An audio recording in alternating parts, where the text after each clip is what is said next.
Hello everyone, I'm Mugiwawa and I'm starting my indie dev journey.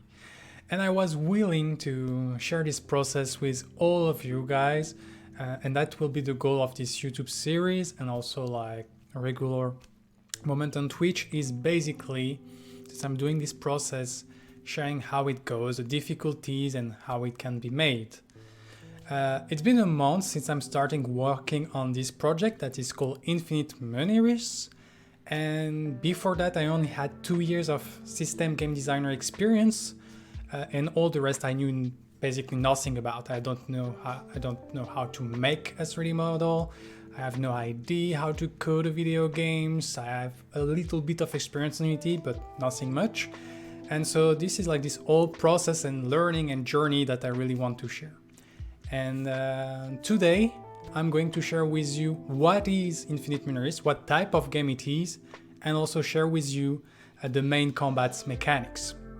So let's start with that. And if you think that this type of game can interest you, or like even like this process of sharing this indie game dev journey and being open about it can also be of interest of you, like feel free to subscribe, put a like or leave a comment below. It will really help and I'll be really glad for that. But let's jump into what is Infinite Muneris.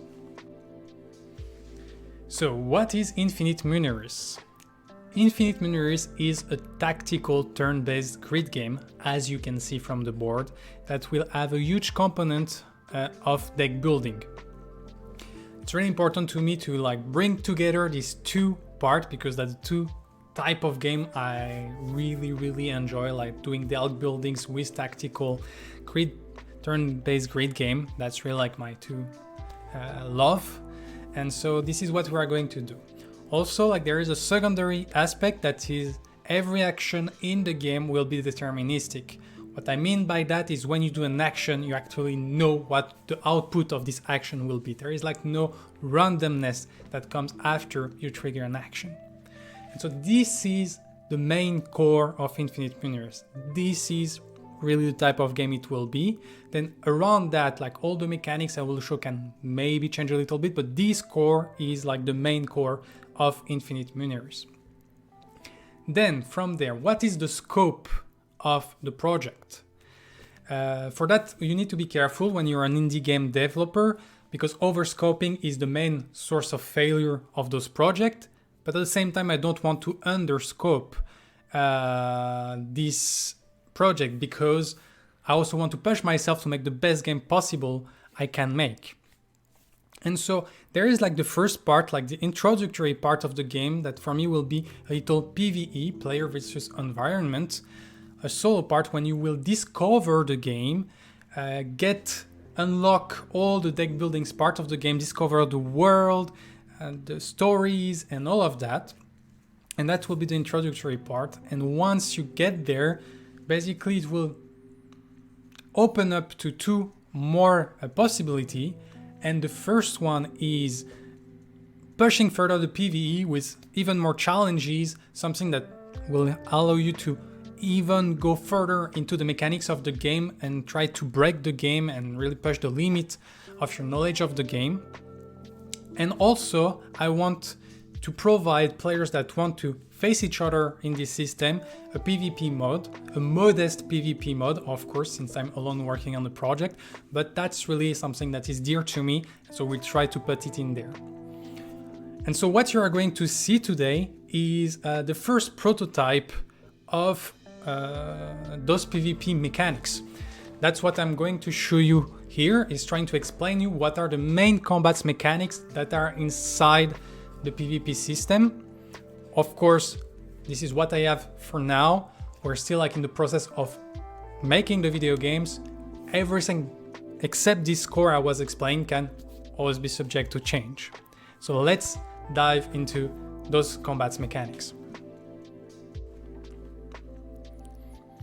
Regarding the grid, as you can see, we're with a 8x8 grid board, and the game has line of sight and pathfinding.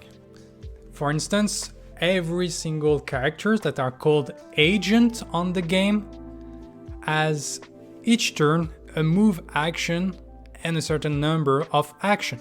So the move action allows each agent to make one move per turn based on the mobility characteristic of this agent. If I click, for instance, on Jana, this character, you can see that she has 3 mobility and she can move up to 3 cells. But this block is actually like blocking the movement. Here, nothing really fancy there. The particularity is like those obstacles you can see on the board are actually placed by the players. This is something I want to try. That way I let the freedom to the player to build their own combat field, and also that allows every single matches to feel different because the combat is always constantly changing. When you want to move, then you can just like confirm your movement and then you just move there. Based on the number of action. The number of action is actually based on the level of the character. Here, each character has a level. The level go from 1 to 3, and that's something you choose in the deck building.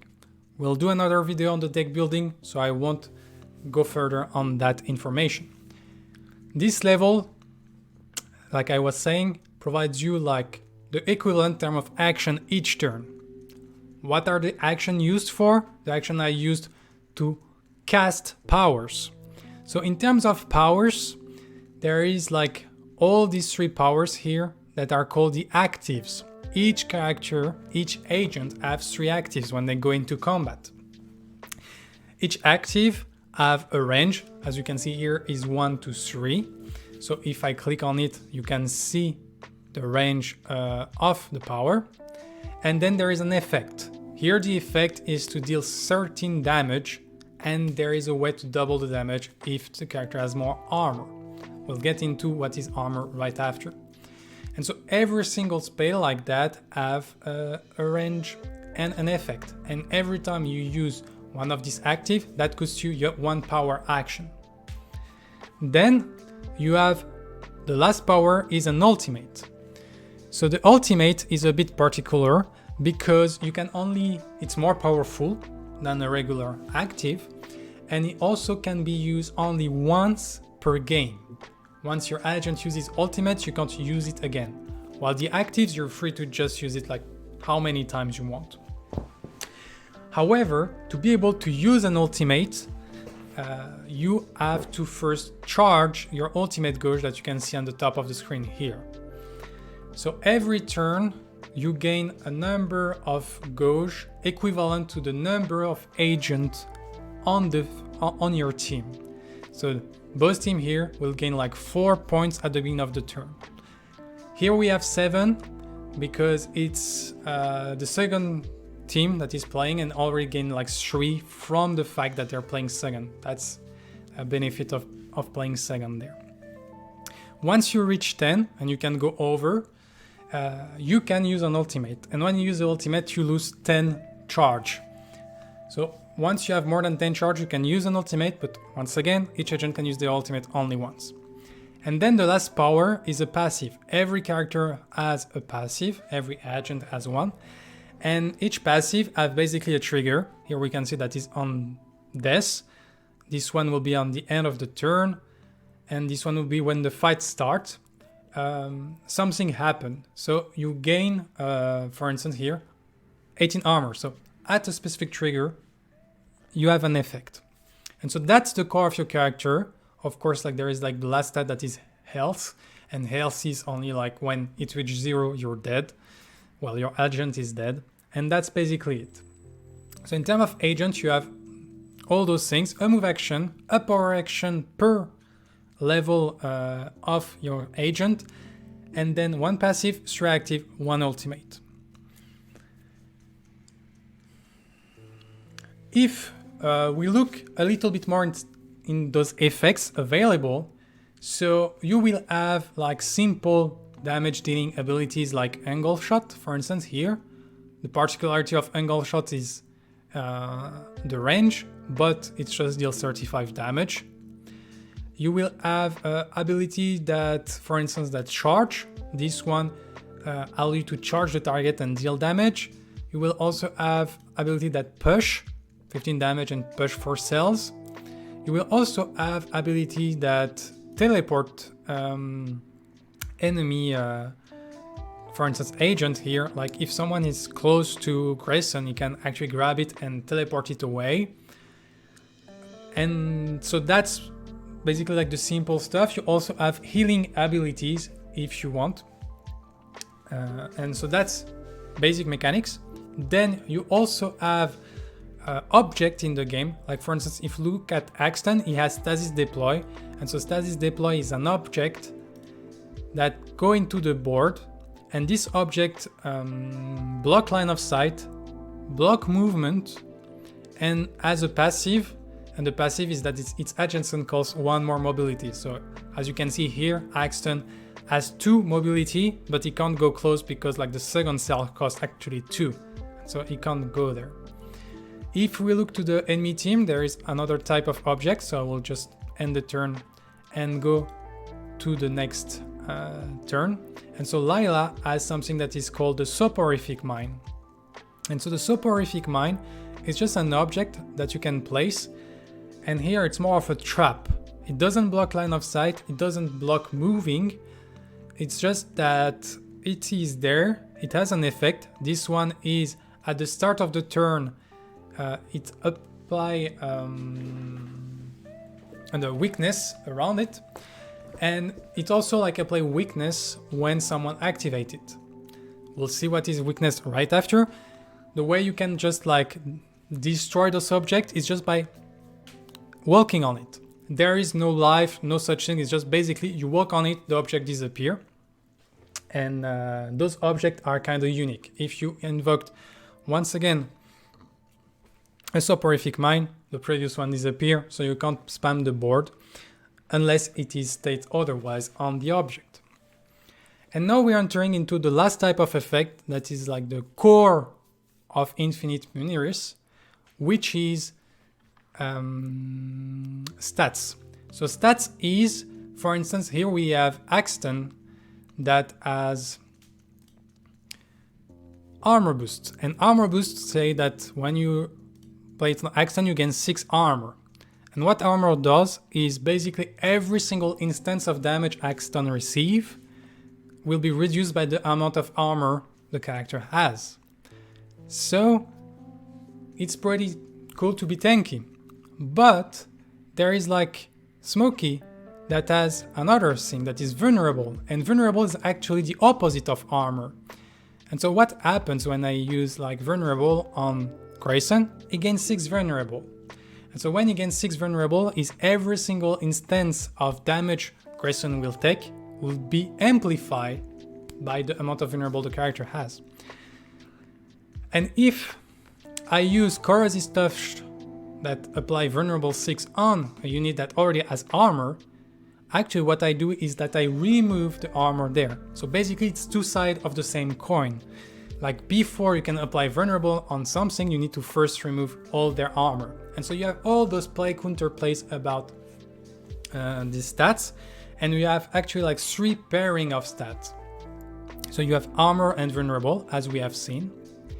You also have here regen. So regen is like at the beginning of the turn you gain that amount of health, and you have poison too. That is the contrary of regen, is at the beginning of the turn you take that amount of damage. Poison goes through armor, so there is like and doesn't care about vulnerable. It's the own stat in themselves. And then you also have another stat that is strength. And so strength is basically every instance of damage made by a character with strength is amplified by that amount. But at the same time you also have weakness. So that is the contrary of strength, is every instance of damage that is made by a character with weakness is reduced by that amount. So that's basically it. So yeah, the mechanics remains pretty simple because we only have like those 3 stats that have like 2 sides, and the pretty simple stuff like health, heal, damage, movement, and a little bit more complexity with the objects. But that's all, because I really think that where the complexity comes from in the game is by the synergy between all systems, more than actually having a lot of complex systems together. we have to go to the last system of the game, which is the perk system. And so the perk system is the 3 things you can see on top of the screen in each team. And what are those things is basically a one-use superpower that can let you do one very powerful action. For instance, if you are root, like an enemy agent lose a move action, since in general people only have one move action, it's basically he can't move at all during the turn. So that could be very, very powerful. And so those perks for now are used before a turn start. You can choose to either use or not a perks before the turn start. And that way you can try to take an edge on the fight. Not much more to say about it. It's basically that. Finally, the last point I want to share with you is the victory condition. Because when you play a game like that, of course, like the victory condition is important. And so the victory condition is actually having more victory points than your opponent when the games end.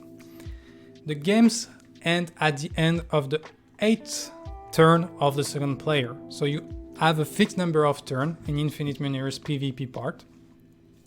And the team with the most victory point at the end of those turns won the game. How do you gain victory points? Is by killing enemy agent. When you kill an enemy agent, you gain points based on this level. And so that's basically it for the mechanics. For now, that's all I will be sharing with you. Later on, I will share probably a gameplay video so you can see all those mechanics in action and how an actual game is going about. But since we're already like reaching the close to 20 minutes mark, we'll stop the video right there. I would like to thank you for watching the video and have all a good day or good evening depending on the time of the day. See you soon.